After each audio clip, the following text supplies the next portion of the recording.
shout. Oh wow. So Did you give in? No. You just stopped giving offerings to him. Okay. So then I tried to get rid of him, the way that the black magic practices tell you to do, but that didn't work. So I was wondering why is it not working? So then I tried various other ways of trying to get rid of him. Like I went to you remember last week I was telling you about my friend who lived down the road. Her mother was a Wiccan practitioner. Wiccan, yeah. So I went to her to see if she could do something using her practice. So she tried, but she couldn't get rid of it.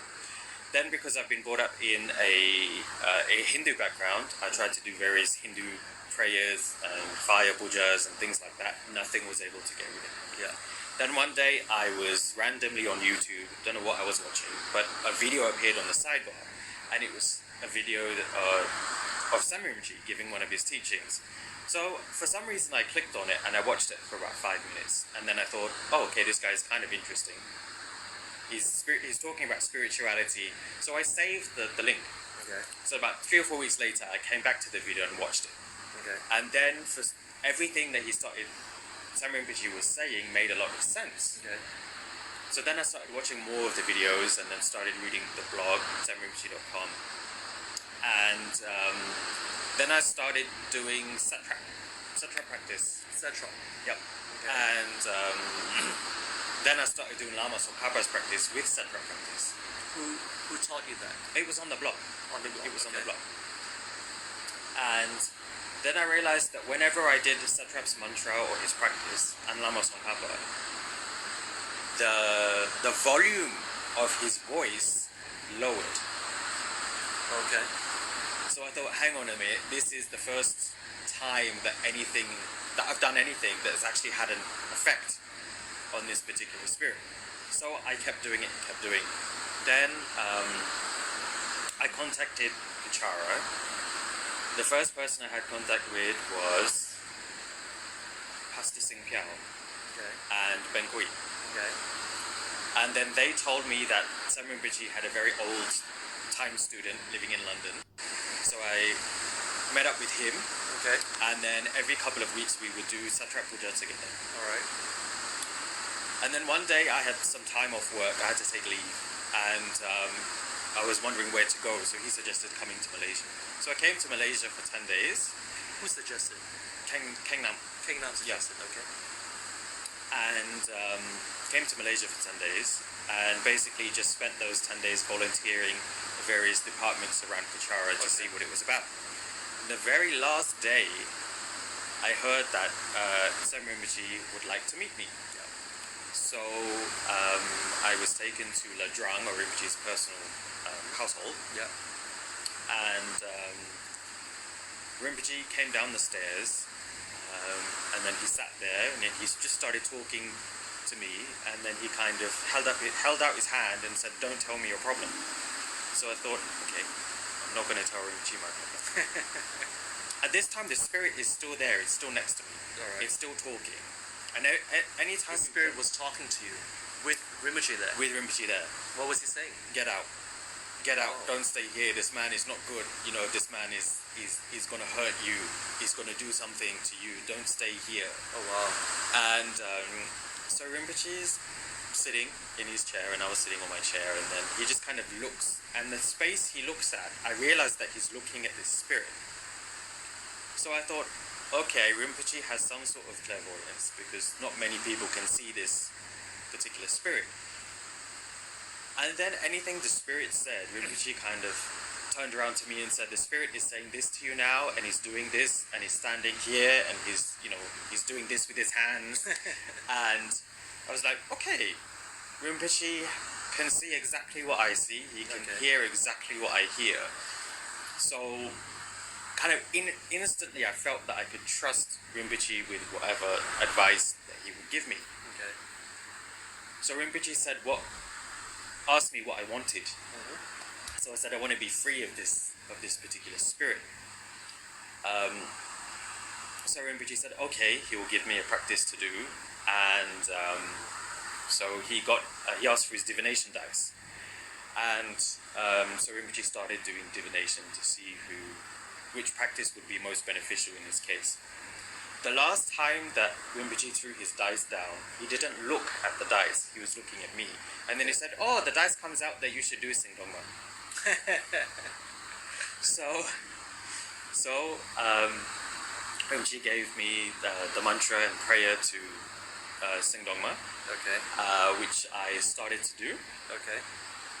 And over time, what happened is when I was doing Singdongma's prayer, this particular spirit, his voice calmed down a lot to the point where I couldn't hear his voice anymore. So I could still see him, and he was still talking, he was still very exaggerated with his movements, but I couldn't hear his voice anymore. Okay. Then over time, Although he was still next to you. although he was still next to me, Alright.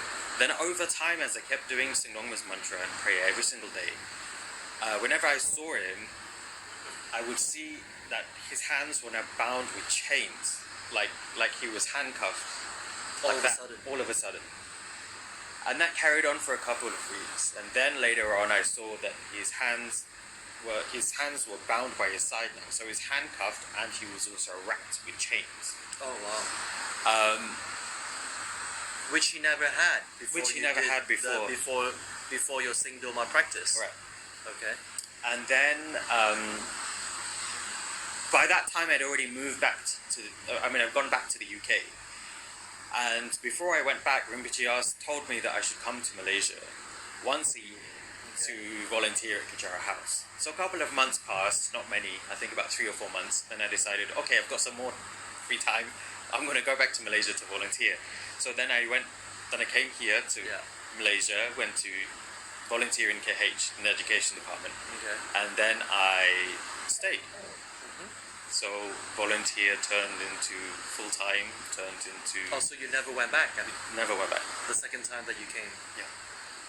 That's interesting. And you're still doing your Singdoma? Still doing my Singdoma practice. And where is the spirit now? The spirit now... Okay, more of the story. After I came to Malaysia, Rinpoche said it would be good for me to get blessed by Dorje Shugden in trance. Okay. So there was one time when Chojala was taking trance of Dorje Shugden, and obviously I was in the queue of people to get blessed, to receive Dorje Shugden's blessing. And Chojala is? Chojala is the oracle of Dorje Shugden. The oracle of Dorje Shugden, and the oracle actually came to Malaysia? Yes, he did. Okay. Yeah. And he took trance in Wisdom Hall here in Kachara Forest Retreat. Oh yes, I remember that. Yeah. And as we were kind of waiting in line, and I walked up to Dorje Shugden, he took his drink and he poured it on the floor. Okay. And after that, he called me up. So I went to him, and then he was blessing people in different ways. At that point, I could still see the spirit. The spirit was still with me, per se. Next to you? Next to me. But he was bound. He couldn't move, and I couldn't hear him. Okay. So Dorje Shugden, the way that Dorje Shugden blessed me is he came and he put his hand, and he literally did this. When he did that, the spirit that was here got thrown back so far that I can't see it. Oh wow. So he kind of like repelled. Yeah. Okay. And so now I can't actually see it. He's still there. But Rinpoche said he's like 5 kilometers away. Okay. So the connection was loosened quite a bit by Dorje Shugden. So then later on, Rinpoche explained that when Dorje Shugden threw his drink on the floor, he was basically actually giving the spirit the drink, and he was to make him happy. Okay. At the same time, he was telling the spirit that if you ever come near Pastor Niril, you will have me to deal with. Okay. So yeah, so now the spirit is no longer right in front of me. It's so far back that I can't see it. And do you feel him at all? If I open myself up, and then I can still feel him a little bit. What do you mean by open yourself up? Make myself more open to non-physical things. Because I think in your case, how do you do that?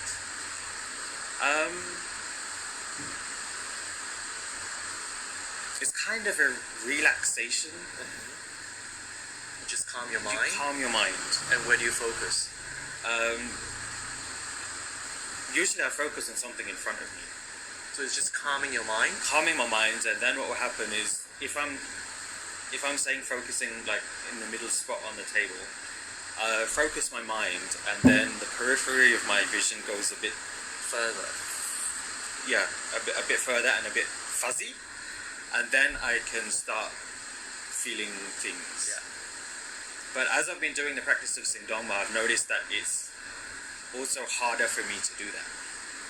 So, which Harder for you to do what? open myself up, You no longer sense as much. which is something that I wanted. I don't want to be seeing things constantly. So, it's something that I wanted. And Rinpoche said that if you ask that of Singdongma while you're doing her practice, she will help you in that as well. To stop seeing all these. Yeah. Okay. Oh wow. Okay. Elaine asks, since Chinese 7th month is nearing now, and the place I'm staying and working at is really famous for paranormal stories, not too far away from Kuchara. Does Pastor Nirel recommend doing any prayers to lessen experiencing paranormal occurrence? You can engage in the practice of Doji Shugen on a daily basis. Doji Shugen's practice is known for his protection. And if you engage in it on a daily practice, he will be able to protect you from supernatural occurrences, from spirit harm.